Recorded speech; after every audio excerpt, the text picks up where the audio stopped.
અંકલેશ્વરમાં મોહરમ પર્વની પૂર્વ સંધ્યાએ ઉજવણી માટે પૂરતો સમય ન મળવાના આક્ષેપ સાથે મુસ્લિમ સમાજના સભ્યો મોટી સંખ્યામાં એ ડિવિઝન પોલીસ મથકે એકઠા થયા. આ મુદ્દે વિવાદ સર્જાયો. અંકલેશ્વરમાં મોહરમ પર્વની પૂર્વ સંધ્યાએ ઉજવણી માટે પૂરતો સમય ન મળવાના આક્ષેપ સાથે મુસ્લિમ સમાજના સભ્યો મોટી સંખ્યામાં એ ડિવિઝન પોલીસ મથકે પહોંચ્યા. સમાજના આગેવાનોએ જણાવ્યું કે કતલની રાતના દિવસે તહેવારની ઉજવણી માટે વહીવટી તંત્ર દ્વારા પૂરતો સમય ફાળવવામાં ન આવ્યો. આ કારણે સમાજમાં અસંતોષ જોવા મળ્યો છે. વિવાદ વધતા પોલીસ તંત્ર સક્રિય બન્યું. પોલીસ અધિકારીઓ અને તાજા કમિટીના સભ્યો વચ્ચે એક મહત્વપૂર્ણ બેઠક યોજવામાં આવી. બેઠક દરમિયાન બંને પક્ષોએ પોતાની રજૂઆતો કરી. પોલીસે પરિસ્થિતિ અંગે સ્પષ્ટતા કરતા ગેરસમજ દૂર થઈ. ત્યારબાદ બંને પક્ષો વચ્ચે સમજૂતી થતા સમગ્ર મામલો શાંતિપૂર્ણ રીતે થાળે પડ્યો.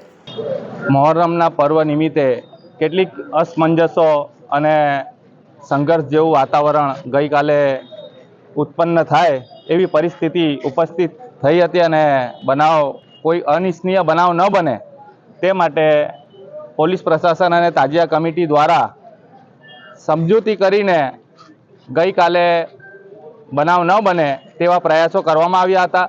પરંતુ અમારા મુસ્લિમ સમાજ અને મોહરમ આયોજકો તથા તાજિયા કમિટીને કોઈ પણ પ્રકારે આ તહેવાર ઉજવણીમાં પ્રોબ્લેમ ના થાય અને આ તહેવાર શાંતિમય વાતાવરણમાં ઉજવીએ તેવી અમારી તાજિયા કમિટી તથા તાજિયા આયોજકોની ઈચ્છા હતી.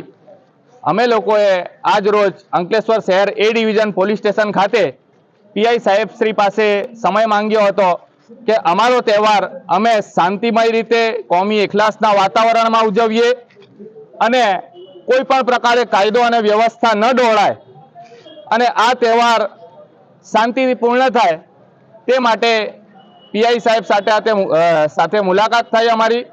પીઆઈ સાહેબે અમને બાંયધરીપૂર્વક સંતોષકારક જવાબ આપ્યા અને જે કંઈ અમારી પ્રોબ્લેમો હતી તે સાંભળીને તેનું નિરાકરણ લાવવા પૂર્ણ પ્રયાસો કરીશું અને આ તહેવાર સારી રીતે પૂર્ણ કરીશું તેવી બાંયધરી આપી.